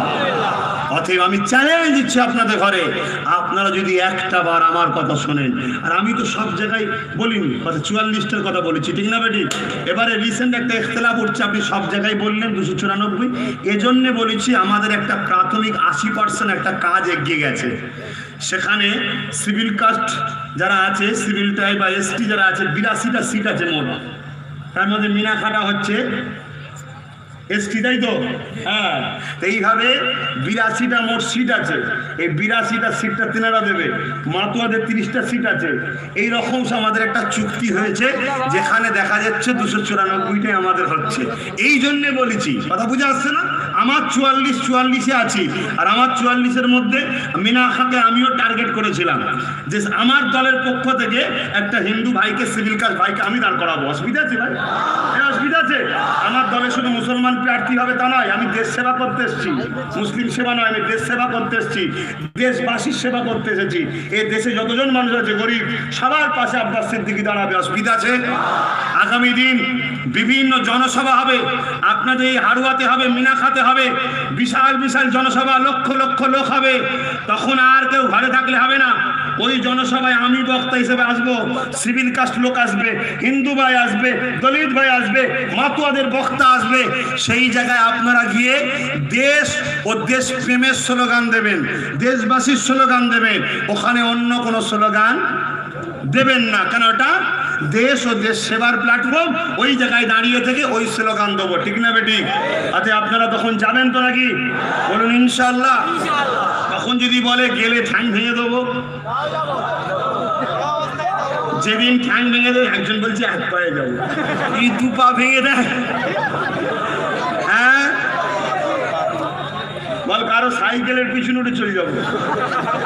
হ্যাঁ আলহামদুলিল্লাহ। এই পৃথিবীর কোনোদিন কেউ ভালোবাসাকে আটকাতে পারে না। পৃথিবীতে বহুত বড় বড় রাজা, বহুত বড় বড় পাওয়ার, বহুত বড় বড় সাম্রাজ্য মিটে গেছে, প্রেমকে কখনো মিটাতে পারেনি। আব্বাস সিদ্দিকীর সঙ্গে আপনাদের এই সম্পর্কটা এটা পয়সার বিনিময়ে নয়, ভয়ের বিনিময়ে নয়, এটা হলো প্রেমের বিনিময়ে, ঠিক না বেঠি? এই প্রেমকে কখনো কেউ মিটাতে, তাই যারা বিরোধী করছেন, বিরোধী যারা করছেন, যে সকল আমার কওমের দাবিদার ভাইরা রয়েছেন, আপনারা বিরোধী করছেন আর বলছেন বিজেপি চলে আসবে, আপনাদের ঘরে বলবো যিনারা আপনাদের ঘরে দিয়ে আমার ভাইদের বিরোধী করাচ্ছে, একে অপরকে লাগাচ্ছে, কখনো তিনাদের ঘরে জিজ্ঞেস করেছেন যে দিদি আপনার পাড়ায় বিজেপি বাড়ছে কেন? জিজ্ঞেস করেছেন? কখনো অভিষেককে জিজ্ঞেস করেছেন ভাইপো তোমার পাড়ায় বিজেপি বাড়ছে কেন? কখনো জিজ্ঞেস করেছেন? শুধু মুসলিম পাড়া দেখছেন, মুসলিম পাড়া, তার মানে কি ভাই ভাইয়ের লাগা, এতটা মারপিট করে করে মন পুরা, কথা বুঝছেন না? আর বিজেপিটা হলো আজকের দিনে এমন একটা টোপ, গরিব মানুষকে যদি বলা হয় বিজেপি আসবে, অমনি সে চিন্তা করছে আমি ক্যাম্পে চলে গেছি, এটা ভয় খেয়ে যাচ্ছে না। তো এই সুযোগে যদি বলা হয় আব্বাস সিদ্দিকী বিজেপির সাথে হাত আছে, স্বাভাবিক একটা ভালো আম মানুষ আমার থেকে সরিয়ে দেওয়া যাবে, এটা চক্রান্ত ছাড়া আর কিছু নয়, ঠিক না বেরি? মিনা খায় যদি সমস্ত আমার ভাই, আমি যে প্রার্থীটাকে দাঁড় করাবো সিভিল কাস্ট, তিনাকে যদি ভোট দেন তাহলে ওই সিটটা বেরোবে না? বেরোবে না? আর ভাই আমার সমস্ত মুসলিম ভাই, আপনারা যদি ভোট দেন, এখানে যত সিভিল কার্ড আছে, মাতুয়া আছে, এখানের মুসলিম প্রার্থীটাকে তারাও ভোট দেবে, এই চুক্তি হচ্ছে আমাদের, তাহলে আমরা বেরোবো না? হারবো ভাই? বেরিয়ে যাচ্ছি তো, তাহলে বিজেপি আসছে কোথায়? এসব একটা ঢপ শুনছেন? বিজেপিকে ওরা আনতে চাইছে, আমরা যদি গোটা 40, 50, 60, 70 আর মিলে গিয়ে যদি হতে পারে 21-এ আমরাই সরকার করতে পারি ইনশাল্লাহ, হতে পারে। একটা আদিবাসী মুখ্যমন্ত্রী করলাম, একটা দলিতদের থেকে স্বরাষ্ট্রমন্ত্রী, কি মুসলমানদের থেকে স্বরাষ্ট্রমন্ত্রী, কি দলিতদের থেকে অর্থমন্ত্রী, কি সিভিল কাস্টের থেকে অর্থমন্ত্রী করলাম, অসুবিধা আছে? আমরা 4-5 ভাই এক জায়গায় জোট হয়ে গেলে না, আমরা 85%, কত পার্সেন্ট? 85% আমরা এক জায়গায় হচ্ছি, তাহলে হতে পারে 21-এও আমরা বেরিয়ে যেতে পারি, ঠিক না বেটি? কিন্তু এই জায়গায় আপনাদের ঘরে শুধু রুখতে চাইছে যাতে আব্বাস সিদ্দিকী না শক্তি করে ফেলে, দুটো কারণে। আব্বাস সিদ্দিকীর মোল্লা নিতে হবে, মোল্লা নিতে হবে, হ্যাঁ, এই হচ্ছে বুক ফেটে গেছে একটা। কাদের ফাটছে ভাই? মুনাফেকদের। কাদের? যারা মুসলিম সেজে আছে তাদের, ওই গায়ের ইসলামের বুক ফাটলে তো। দ্বিতীয় নম্বর হচ্ছে কি, আব্বাস সিদ্দিকী হলো ইমানদার মুসলমান, এ যদি জিতে যায় অন্যায় আর হতে দেবে না, কেন অন্যায়কে ইমানদার কখনো মেনে নেয় না, তার ছেলে অন্যায় করলেও ছাড়বে না, এটা ইমানদারের লক্ষণ, কথা বুঝে আসছে? এই জায়গায় বলুন আমি কাজ করবো না, ছেড়ে দেবো। আসেন বাপেরা, এই আলোচনার মধ্যে দিয়ে আমার মুজাদ্দিদ জামানে দুটো কথা বলি। আরে আমার মুজাদ্দিদুজ্জামানকে আল্লাহ পাক কি নিয়ামত করেছিলেন, নবী তো আর আসবে না। আল্লাহ নবী জানিয়ে দিলেন আনা খাতিমুন নবী, আমি শেষ নবী, আমার পরে আর কোনো নবী আসবে না। এই মানুষেরা আল্লাহ নবী সাহাবারা জিজ্ঞাসা করলেন ইয়া রাসূলুল্লাহ, হাবিবাল্লাহ, দ্বীনের কাজ তাহলে কারা করবে? আল্লাহ নবী জানিয়ে দিলেন, আল্লাহর কোরআন বলে দিল আতিউল্লাহ ওয়া আতিউর রাসূল ওয়া উলিল আমরি মিনকুম, উলিল আমরের ইত্তিবা করতে হবে। এমন করে আল্লাহ রাসূল জানিয়ে দিলেন এ বাবা সাহাবারা, নবী আর আসবে না, এবারে যাদেরকে আল্লাহ পাঠাবে তারা হবে মুজাদ্দিদ। নবীরা যে কাজ করতে করতে এসেছিল, মুজাদ্দিদরা সে কাজই করবে। আল্লাহ নবী কি করেছিলেন? নবী আমার যেমন এক আল্লাহ রাস্তা দেখিয়েছে, মানুষকে নামাজের রাস্তা দেখিয়েছে, রোজার রাস্তা দেখিয়েছে, হজের রাস্তা দেখিয়েছে, সত্যের রাস্তা দেখিয়েছে, মানবতার রাস্তা দেখিয়েছে, ইনসাফের রাস্তা দেখিয়েছে, ইনসানিয়াতের রাস্তা দেখিয়েছে, আমানের রাস্তা দেখিয়েছে, সম্প্রীতির রাস্তা দেখিয়েছে, মানুষে মিলেমিশে রাখতে হয় দেখিয়েছে।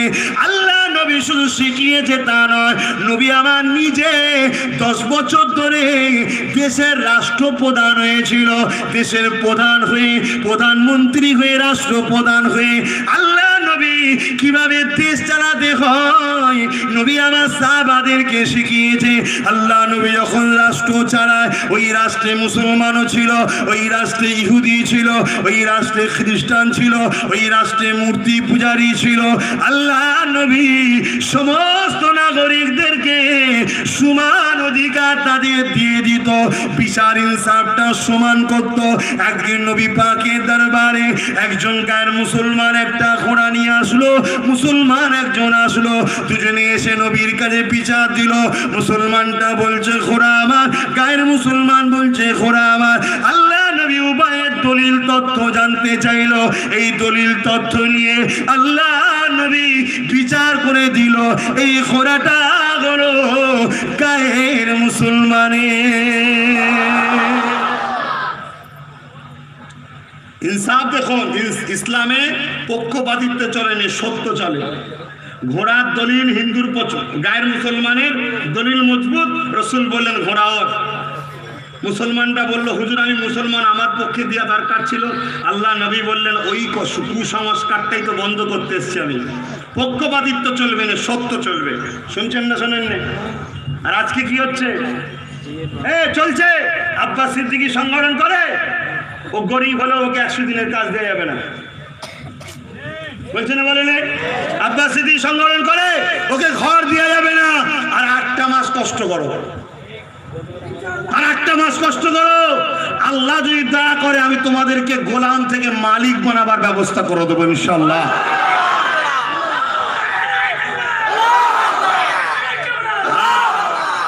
ওরা যে জব কার্ডের টাকা, 100 দিনের টাকা বা ঘরের টাকা, ওটা কিন্তু কেউ ব্যক্তিগত টাকা থেকে দিচ্ছে না, ওটা দেশের সম্পদ, দেশবাসীর অধিকার। কে কার সংগঠন করে, কে কার দল করে, কে কোন পার্টি করে বড় কথা নয়। আজকে হু করে আরএসএস বিজেপি বেড়ে যাচ্ছে, ওখানে রুকার কথা নেই। আর আমি দিদিকে বলেছি দিদি আসো দুজন মিলে জোট করেই দল করব, আমারটাকে রুখতে চাইছে কেন? এটা ভাবার বিষয় আছে না? না, হ্যাঁ, আমি যদি বিরোধী হতাম তাহলে তো বলতাম না একসাথেই দল করবো, ঠিক না বেটি? তারপরও আমাকে রুখছে। আর বিজেপি যদি সত্যিই বিরোধী হয় তাহলে বিজেপি আরএসএস হু করে বাড়ছে, কই রুখছে না তো। দিদি বলে নবান্ন গিয়েছিল, সব দেখলাম পুলিশ দিয়ে বার করতেছে, নাটক ওটা। কলকাতায় একটা আন্দোলন হলো না, কলকাতায় কি একটা আন্দোলন হলো, মোদির দালাল মমতা জেনে গেছে, জনতা কি আন্দোলন হলো কিছুদিন আগে। তো কলেজের ছেলেগুলো বললো, অথে বললে এই বুঝতে পেরে যাচ্ছে নাটকটা এক কাজ কর। এটা আমি বলিনি ভাই, কলকাতার ছেলেরা বলছে।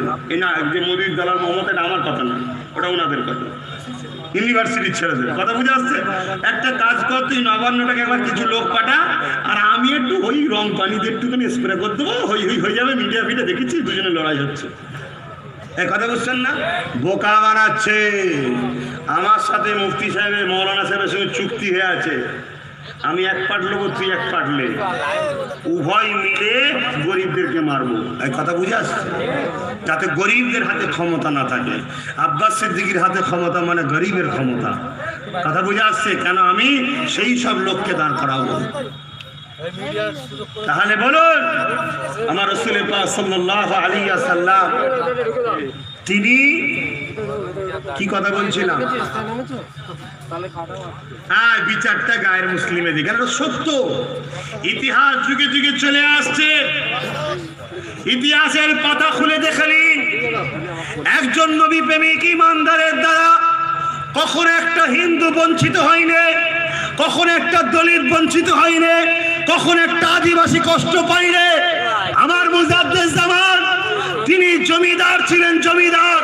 ফুরফুরে আশেপাশে চলে যান, হাজিপুরে যান, এলাইপুরে যান, হোসেনপুরে যান, সব যে দেখুন আদিবাসী দলিতদের বসবাস। ও সব আমার দাদা হুজুরের পূজা ছিল।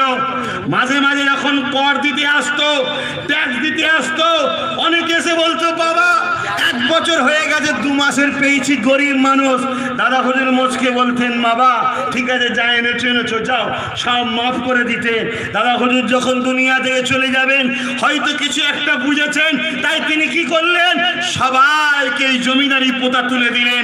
কিন্তু আমার মোজাদ্দেদ জামান সমস্ত ধর্মের মানুষের কাছে আমার মোজাদ্দেদ জামান ফিরিয়ে ছিল, কারণ আল্লাহর সৃষ্টি হিসাবে প্রত্যেকটা ধর্মের মানুষকে আমার মোজাদ্দেদ জামান ভালোবেসেছিল।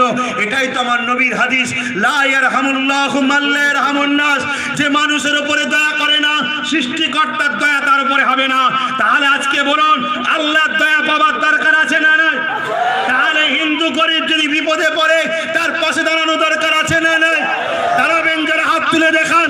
দলিতদের পাশে দাঁড়াবেন, আদিবাসীদের পাশে দাঁড়াবেন, সাঁওতাল বাগদি যে কোনো ধর্মের মানুষ হোক না কেন, গরিব যদি হয়, অসহায় যদি হয়, বিপদে যদি পড়ে তার পাশে দাঁড়িয়ে তার বিপদ যদি মুক্তি করতে পারেন, কাল কিয়ামতের ময়দানে আপনি যখন বিপদে পড়বেন নফসি নফসি করবেন, আমার আল্লাহ আপনাকে মুক্তি দেবে। জোরে বলুন সুবহানাল্লাহ। আপনার যারা হাত তুলেনি তাদের সঙ্গে আমার কোনো সম্পর্ক নেই। আপনি আপনার রাস্তায় থাকুন, আমি আমার রাস্তায় থাকি, ঠিক না বেটি?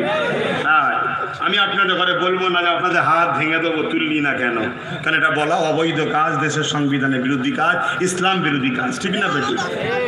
কিন্তু আপনার বিবেককে প্রশ্ন করুন। আজ কিছুদিন আগে ইউপিতে আমার ওই মনীষা বোনটাকে জিপ কেটে দেওয়া হলো, তাকে রেপ করা হলো, তার আগে পূজাকে করা হলো, তাকে জুলুম অত্যাচার করা হলো, তার পরিবারকে হত্যা করা হলো, তার আগে কাশ্মীরে আশিবা বোনটাকে মন্দিরের মধ্যে রেপ করে হত্যা করা হলো। এইভাবে আমার বাংলায় চলে আসেন। রাজারহাটের পাশে কামদুনি, ওই কামদুনিতে এক বোনকে রেপ করে হত্যা করা হলো। তার এই কিছুদিন আগে রায়গঞ্জে 2টো আদিবাসী মেয়েকে রেপ করা হলো। এত রেপ, ডেলি রেপ হচ্ছে মেয়েরা। আজকে ডেলি মেয়েরা আত্মহত্যা করছে, ডেলি মেয়েদেরকে পুড়িয়ে মারা হচ্ছে, ডেলি মেয়েদেরকে হত্যা করে মারা হচ্ছে। আমি আমার কওমকে, আমার দেশবাসীকে জিজ্ঞাসা করি, একজন সৃষ্টিকর্তার সৃষ্টি হিসাবে আরেকটা সৃষ্টিকর্তার সৃষ্টিকে ভালোবাসা দরকার আছে না নাই?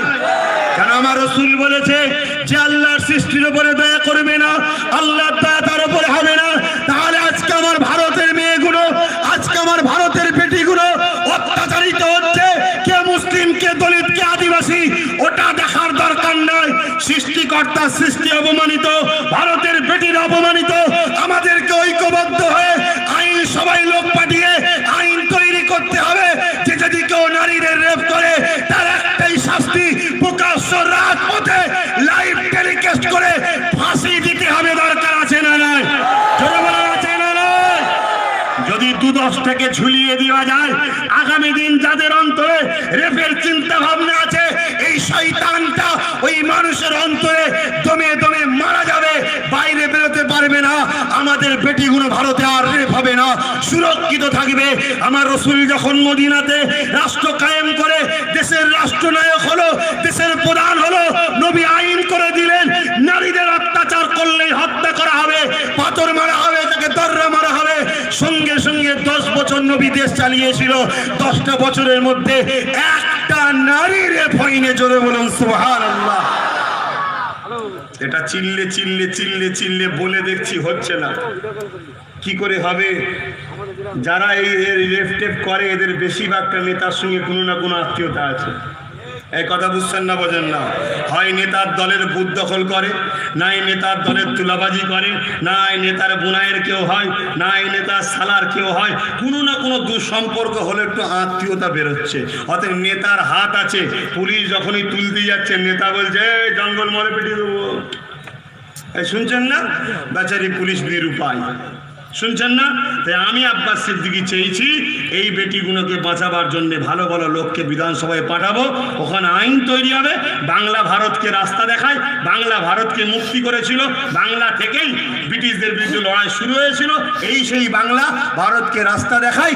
অতএব বাংলায় যদি ফাঁসির আইন তৈরি হয়, আগামীতে পুরো ভারতও তৈরি হবে।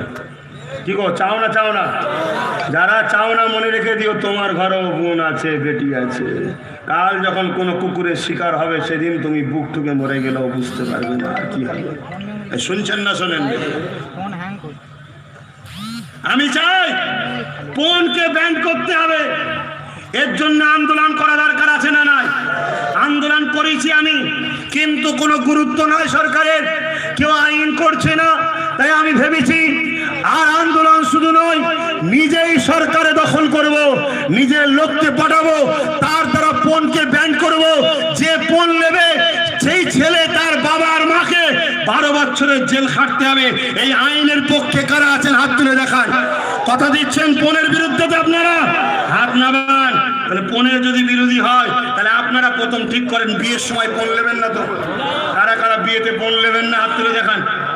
হাত তুলুন। তুলছে তো আমার মুরব্বী চাচাগুলো তুলছে।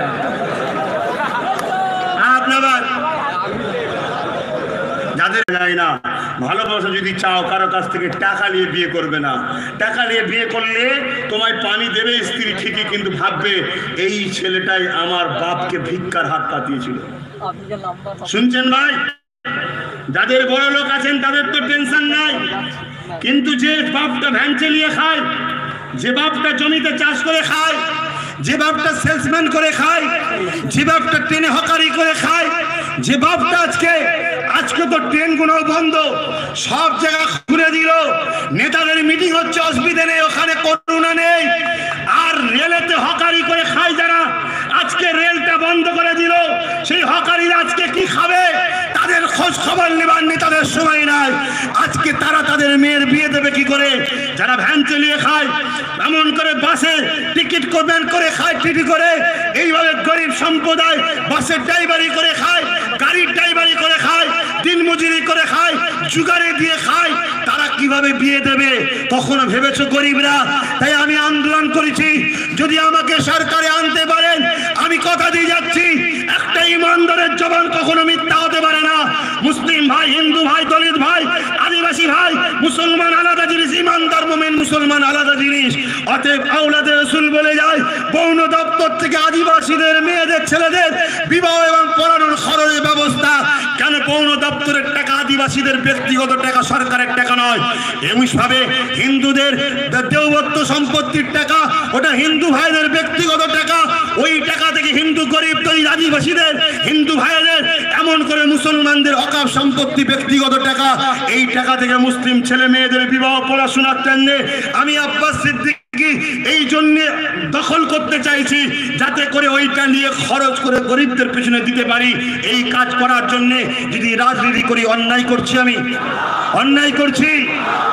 কিন্তু মনে রাখবেন, আমি কোনো জায়গায় দাঁড়াবো না, আমি রাজা তৈরি করব, কিং মেকার হব, যেটা আমার আবু বকর সিদ্দিক করেছে। শুনছেন?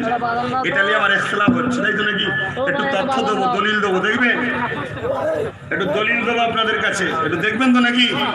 তাহলে বলুন, মদ মুক্ত বাংলা চান? হাত তুলে বলুন, মদ মুক্ত বাংলা চান?